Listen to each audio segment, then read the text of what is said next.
Hello students, आज ये video important है क्लास +2 जिनके कंपार्टमेंट के एग्ज़ाम है 2020 में। इससे पहले मैंने कल एक वीडियो डाली थी जिसमें मैंने 6 मार्क्स के क्वेश्चंस बताए थे जो श्योर शॉट आएंगे ही आएंगे। तो प्लीज़ मैं लिंक दे दूँगी आपको डिस्क्रिप्शन में, प्लीज़ वॉच दैट वीडियो और शेयर भी करो ताकि सब पास हो जाएँ इस बार। तो आपने क्या करना है, 6 मार्क्स के तो उस वीडियो में आपको दे रही हूँ, इसमें मैं आपको 4 मार्क्स के टॉपिक्स बता रही हूँ। उस वीडियो में मैंने आपको साथ साथ एक एक क्वेश्चन भी सॉल्व करवा दिया था ताकि आपको रिवीजन हो जाए।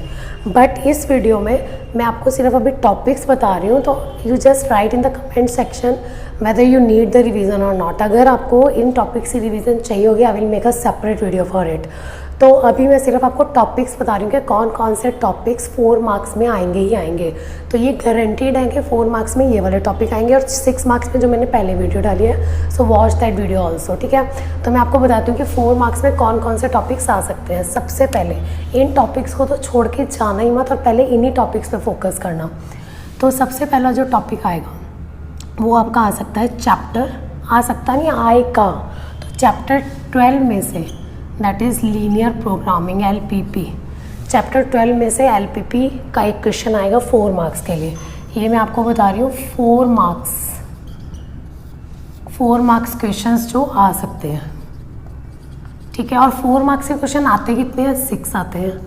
4 6 24। तो कल तो मैंने आपके 24 मार्क्स पक्के करा ही दिए थे और अगर आप ये टॉपिक्स कर लेते हो तो 24 मार्क्स और पक्के हो जाएंगे, because these are short question, ये आने ही आने हैं, काफ़ी सालों से आते ही आ रहे हैं ये वाले क्वेश्चंस।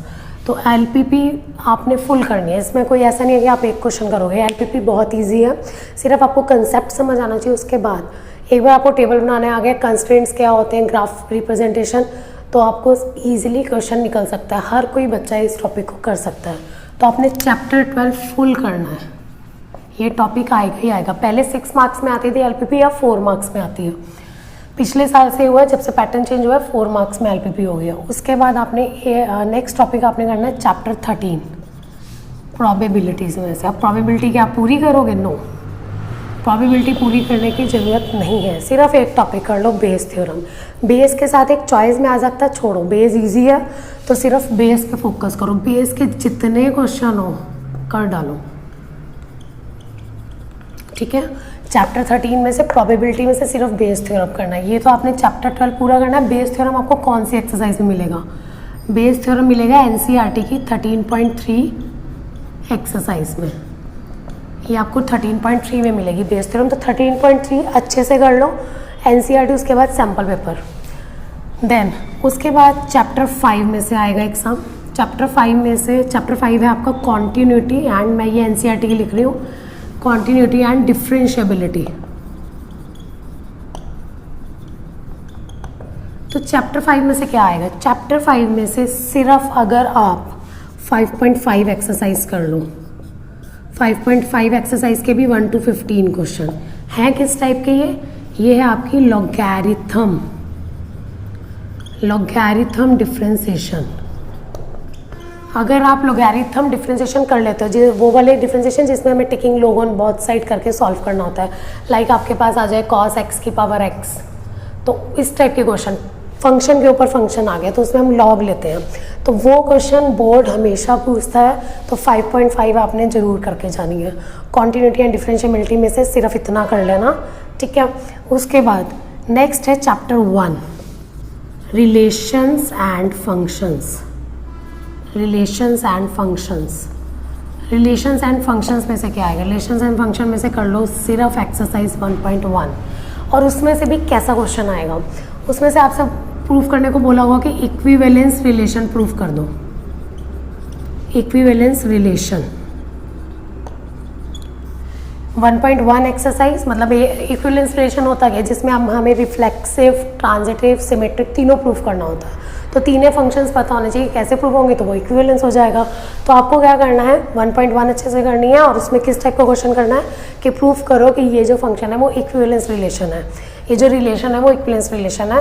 तो ये आपने करना है रिलेशन एंड फंक्शन में। अब लास्ट टॉपिक जो हमारा बचा है, वैसे तो 6 क्वेश्चन आते हैं बट 5 की तो मैं आपको गारंटी देती हूँ कि ये आएंगे ही आएंगे। सिक्स्थ वन, इंटीग्रेशन में से डाउट होता है, बोर्ड कभी किस टाइप का डालता है, कभी किस टाइप का। तो इंटीग्रेशन के जितने भी बेसिक टॉपिक्स आपको सारे करने पड़ेंगे। तो अभी एक टॉपिक और रह गया, 1 2 3 4 5, फिफ्थ टॉपिक भी शॉर्ट है, वो आएगा चैप्टर 9 डिफरेंशियल इक्वेशन में से। डिफरेंशियल इक्वेशन में से क्या आएगा? डिफरेंशियल इक्वेशन में से आपका आएगा एक्सरसाइज आएगी आपकी 9.4। अब 9.4 एक्सरसाइज में क्या है? 9.4 एक्सरसाइज में क्या है आपके पास? That is find particular solution और जनरल, दोनों ही कर जाना। कभी पर्टिकुलर का आ जाता है, कभी जनरल का आ जाता है। डिफरेंशियल इक्वेशन का पर्टिकुलर सोल्यूशन निकालो और जनरल सोल्यूशन निकालो। मतलब कई बार तो चॉइस भी आ जा सकती है, एक जनरल का आ जाता है क्वेश्चन के फाइंड द जनरल सोल्यूशन, और एक आ जाता है फाइंड द पर्टिकुलर सोल्यूशन। और में कई बार क्या होता है कि एक क्वेश्चन जनरल या पर्टिकुलर का, उसके साथ कोई और डिफरेंशियल का, ठीक है। तो आप क्या करना, पर्टिकुलर और जनरल दोनों टॉपिक अच्छे से कर लेना, इसमें से एक तो पक्का आ ही जाएगा। तो ये तो थे हमारे शॉर्ट 5 टॉपिक्स। एलपीपी प्रोबेबिलिटी में से Bayes theorem, continuity and differentiability में से exercise 5.5 that is logarithm differentiation, relation and function में से इक्विवेलेंस रिलेशन आपको प्रूफ करना, और डिफरेंशियल इक्वेशन में से 9.4 एक्सरसाइज। अब मैं जो लास्ट है आपकी इंटीग्रेशन, चैप्टर 7। इंटीग्रेशन में से मैं आपको ऐसे नहीं कहूँगी कि ये क्वेश्चन कर लो, ठीक है, मतलब फालतू में मैं फेक लिख दूं कि हाँ ये क्वेश्चन कर लो। नो, इंटीग्रेशन आपको बेसिक सारी करनी पड़ेगी, क्योंकि कभी नहीं पता होता कि बोर्ड कौन सा क्वेश्चन इंटीग्रेशन का पूछ ले। So this is all about कि 4 मार्क्स में कौन से टॉपिक्स आ सकते हैं। एंड अगर आपको इन टॉपिक्स की रिवीजन चाहिए, write in the comment section, then I will make a separate video on it.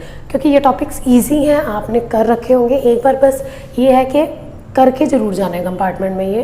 तो अगर आपको अभी भी लगता है कि हाँ हमें इसको रिवाइज करने की ज़रूरत है, हमें कोई चाहिए कि कोई समझा दे, then write in the comment section, I will definitely put a video after your comment. And please share with your friends and do not forget to subscribe our channel, because your success is our goal. Thank you.